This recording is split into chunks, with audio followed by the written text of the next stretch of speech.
I've taken away the long pastern and the short pasterns. This is the short pastern from another horse, but just to show you what it would look like if it was sitting in there. So that's all gone, and then if I take away this bone here, the short pastern, you'll get to see what this looks like underneath. Now, this is the deep digital flexor tendon. I've tried to keep it more intact because I want to have a look at this underneath here. So if we just have a peek down in there, what we're looking at in there is we're looking at the articulate surface of the navicular bone and the coffin bone. So this is quite a cool view here. This is the navicular bone sitting across here. So we've got about half of it there. And this is the coffin bone. And so if I just show you what the navicular bone is going to look like sitting in there, this is a navicular bone. And so this is what it's going to be looking like that, sitting like that, but obviously a bit deeper.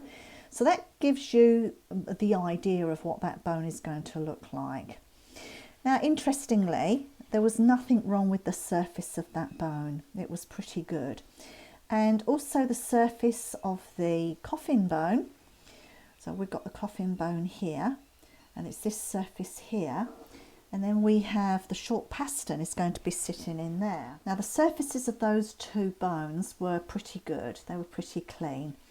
And when I looked at the short pastern, which was sitting like this, when I looked at this surface, that was also pretty clean as well. Now, this isn't the bone that came out of this foot, remember.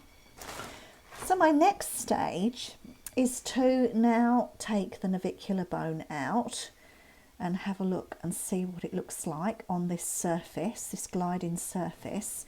And I also want to see what the deep digital flexor tendon looks like down through there.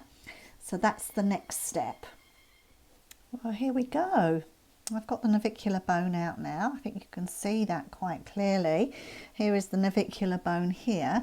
So this is the articulate surface of the navicular bone, the surface that actually runs and glides along with the deep digital flexor tendon, which is this surface here. And here we are, we've got that same old colour, that yellow colour, which shows that there's inflammation going on and destruction of those surfaces. Now let me get some close-up views of these, because you'll see that there's actually a nick out of that navicular bone. That surface is right down to the actual bone. The cartilage is worn right away in that centre there. And I'm just going to show this to you. So we're now looking at the navicular bone, well, half of it, and this is the area that is healthy. This is the cartilage. You can see like the striations in there and the crisscrossing all over it and different shades of white. And then you start to come to this area and you can see the cartilage is damaged. If I get it in the right light, you can see it's not shiny and smooth like this area here. It's a bit hardened and a bit degraded. It's yellow, and as we come across there's even more damage here, and then we have the hole. And this is just literally, it's shredded. I mean, I'm using my probe, I'm running it across there, and it's just literally just falling apart. This is a very, very sore part of the navicular bone. And if I turn it round, you can see just how paper thin that cartilage is along there, along that area down there. And you can see the hole in the bone, it's right through. And you can see the hole, it's really clear, a side view like that. It's actually punctured right into the bone. And here is that wonderful view of that cyst. Now, I think that this is probably full of other tissue in there. Let's have a look, let's have a feel. Yeah, you see, because cysts, they normally have like a wall of tissue around them. And this is what I think we're seeing here. This is a wall of tissue around the cyst. There we go. So I'm pretty sure that that's what we're looking at here.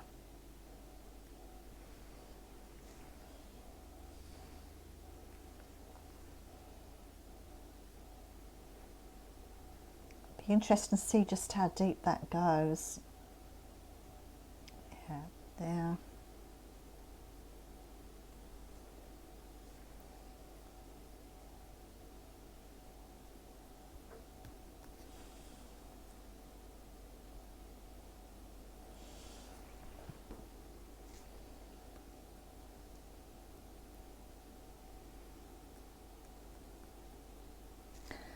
Yeah, that's very deep.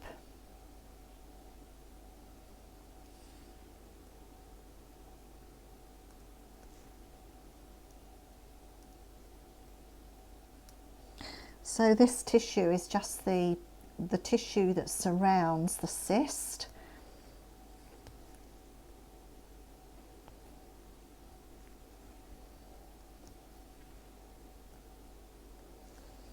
Be interesting to see just how clean the bone is underneath there, whether it's pitted or whether it's smooth. You see, we've got this smooth area around here. So I think what I might do is I might just work on this a little bit more and try and see what this looks like once I've got all of this tissue out, and just see how deep it goes, and see what the structure of the bone looks like on the inside there.